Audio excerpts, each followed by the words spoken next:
Welcome students.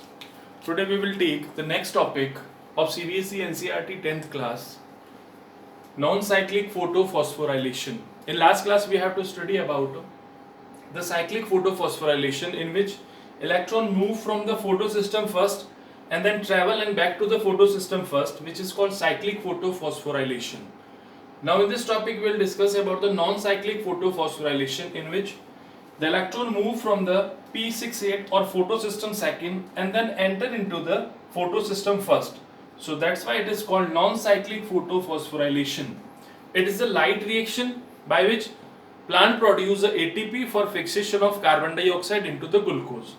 So we take photosystem second. It is consist by the chlorophyll A, chlorophyll B, xanthophyll, carotenoids, and it trap the solar radiation of 680 nanometer. Photosystem first trap the solar radiation of 700 nanometer. So photosystem second trap the solar radiation of 680 nanometer. Now when the solar radiation strike on the chlorophyll, electron excited and move and then release and receive by the pheophytene. It is a chemical which is called pheophytene. Now pheophytene release the electron and then release to the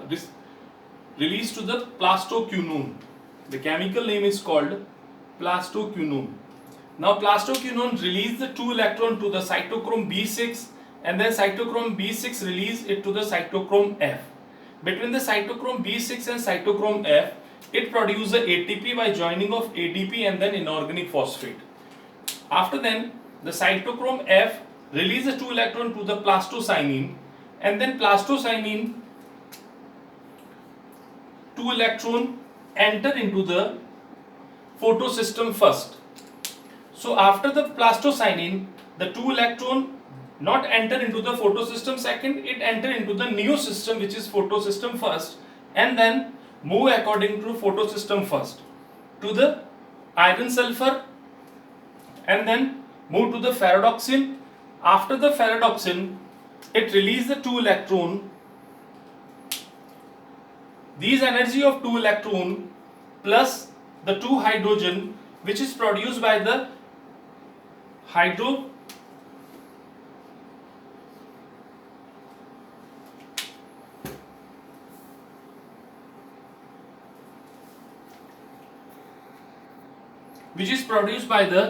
photolysis of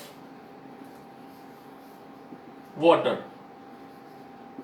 So it is the first reaction of the photosynthesis in which water which present in a soil is split into the half O2 plus 2H.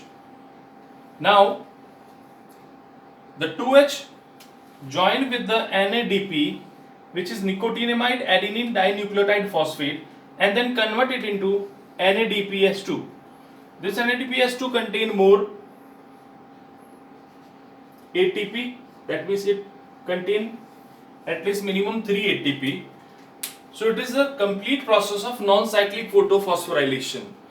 First, again repeat, non-cyclic because the electron which travel from photosystem second not enter into again photosystem second and then enter into the new system which is called PS1. Now the electron first receiver is pheophytene, second receiver is plastoquinone, third receiver is cytochrome B6, fourth receiver is a cytochrome F. Cytochrome B6 and cytochrome F, the site where ATP formation takes place. Now next receiver is plastocyanine. Now plastocyanine release electron to the photosystem first, where it travel to the iron sulfur and then ferredoxin. Now the energy which convert the NADP into the NADPH2 and the 2 hydrogen is used which release from the photolysis of water. So it is called non-cyclic photophosphorylation. So main target of this photophosphorylation is formation of ATP, then formation of NADPH2. Now these NADPH2 convert into the ATP, or we can say the one NADPH2 minimum convert into the 3 ATP. So it is a non-cyclic photophosphorylation. It is a part of light reaction.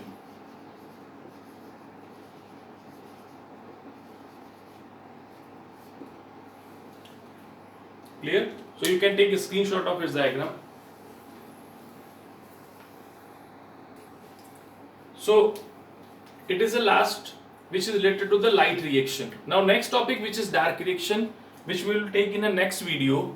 So till the light reaction we have to study about the non-cyclic, cyclic photophosphorylation, introduction of photosynthesis, and then the ATP formation.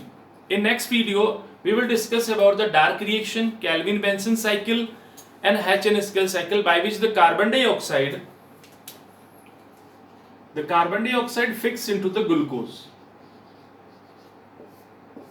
So it will in the next video. Thank you.